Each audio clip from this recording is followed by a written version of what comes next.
خبر دیں آپ کو اور بتاتے چلیں، director general Lyari development authority کی ساکھ کو نقصان پہنچانے کی کوشش، مخصوص لابی شبیب الحسن کو پوسٹ سے ہٹانے کے لیے درپے آ گئی۔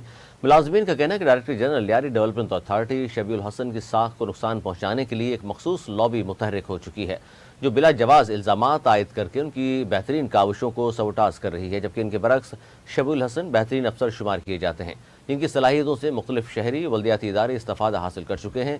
بیجا الزامات عائد کر کے ان کی ساکھ کو نقصان پہنچانے کے عقب میں یہ کوشش کی جا رہی ہے کہ انہیں پوسٹ سے ہٹا دیا جائے، جبکہ لیاری ڈیولپمنٹ اتھارٹی کے ملازمین بھی ان کی صلاحیتوں کے معترف ہیں۔ ان کا کہنا ہے کہ ایل ڈی اے میں ان کی آمد کے بعد کافی بہتری آئی ہے، ملازمین کے ساتھ ان کا رویہ انتہائی بہترین ہے اور ان کی واحد ترجیح لیاری ڈیولپمنٹ اتھارٹی کو بہتر سے بہتر بنانا ہے۔